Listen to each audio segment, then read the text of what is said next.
hip hop, Yeah. hip hop, hip Bars is back. hip hop, Sam hip and hop, oh God, hop. what's Hip up with you? Cast.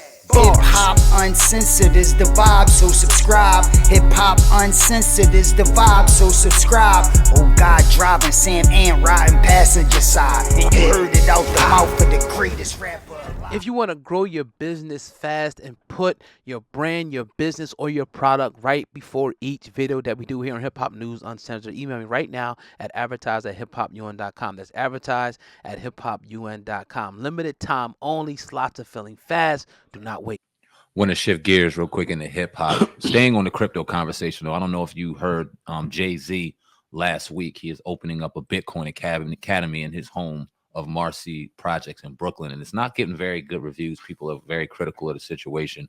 But what do you think about? Have you heard about the Bitcoin Academy? I got the article up here. If you haven't, I can give you some backstory on it. But if you have, talk about the Bitcoin Academy and if it will be beneficial for the residents in Marcy. I'm actually Googling it right now because I didn't hear anything about it.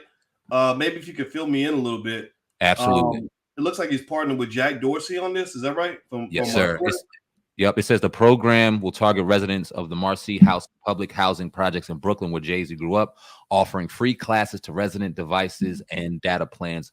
Children aged 5 to 17 will also be eligible enrollment in the quote crypto kids camp featuring classes on crypto. It says the vision for Bitcoin is that it doesn't have barriers, but lack of access to financial education is a barrier.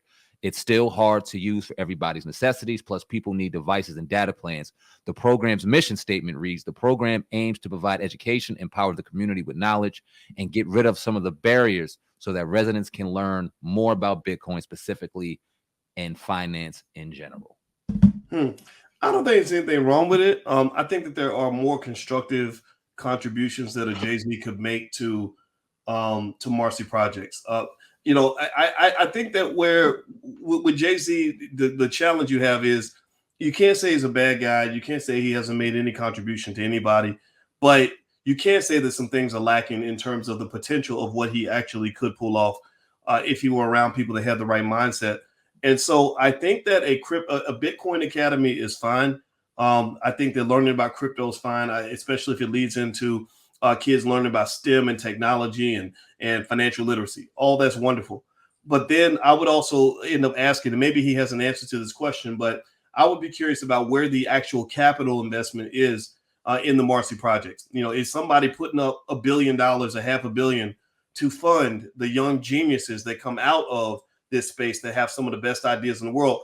Because ideas can't go very far if they don't get financing.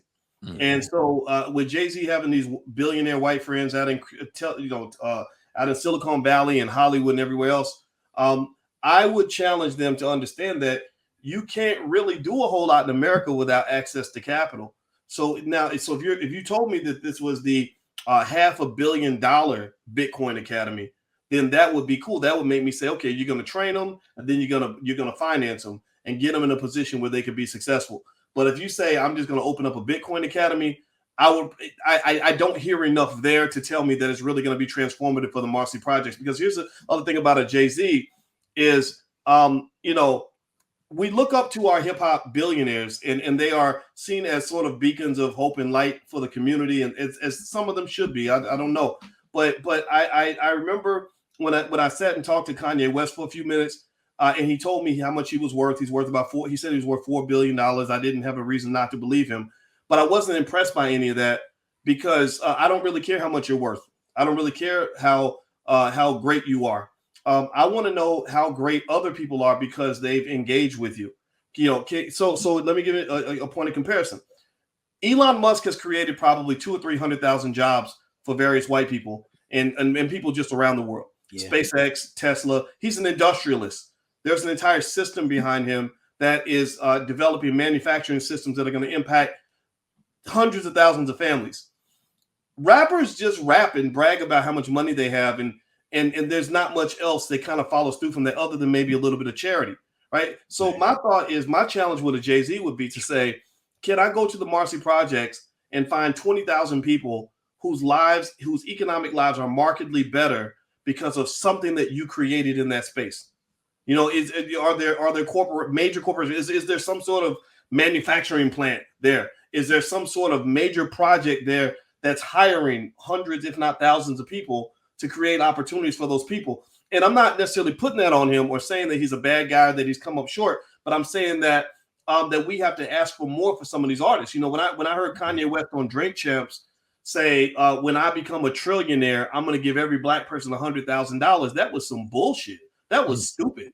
You know, you mean we got to fucking wait till you are worth $1 trillion before the black community can benefit? And I love Kanye, but I don't really necessarily need to hear you spend more time telling me how great you are.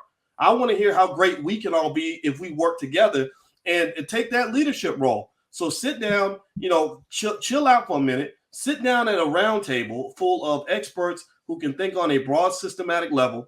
Go out here, go get these banks, go get these billionaires, go get these Silicon Valley white boys and say, I need y'all to put up $1 billion because we're going to develop some kind of infrastructure. We're going to do something that's going to create thousands of jobs for our people, and we're going to build an entire school system for our people all across the country. Sit down with a Dr. Claude Anderson and make that plan come to fruition, and then brag about that. Go rap about that. You know, and so I think that we have to really sort of look at the culture and say, okay, this is what the culture gives us, but this is what is kind of lacking. So a Bitcoin Academy, honestly, comes off as a vanity project to me. It doesn't really, based on what I've read, it doesn't look like, oh yeah, this is going to be the thing. This is really what's going to transform the Marcy Project. No, again, flip over and look at those white billionaires. Elon Musk is changing the fucking world. Jeff Bezos has created probably 400,000 jobs. You know, do something like that, and don't these little pet projects and charity events. That's not going to do anything transformative for the black community at all. Why is it that you think that these rappers don't do more like that? Do you think, in your opinion, that they're scared that they maybe one day, if they try to go the route to do something like that, positive for the black community, that they might be destroyed and attacked for doing that? Or do you think they just don't care? I think that sometimes they just don't know how to do more, or don't care to learn how to do more, and the community does not demand more. I think that's what I don't think. I mean, this whole idea that the white boogeyman's gonna come get you because you want to hook up some black folks. I don't think that day is still here anymore. Maybe 30 years ago it might have been true. Now they're not gonna get mad at you because you want to go create jobs for your people and hook your people up. They don't really care. You know, so, you know, if you're Drake or whoever, in fact, I remember Drake bought that private jet and he was talking about how important it is to buy Canadian, right? Because he's Canadian. You know, I mean, nobody punished him for saying that, right? So if Jay-Z or whomever is making these major multi-million-dollar deals and they say, I want to buy black, I want to invest black, I don't think anybody's going to come and spank them. You know, and again, these are not children. These guys are 45, 50 years old. So I'm assuming that they're past the point where they're afraid.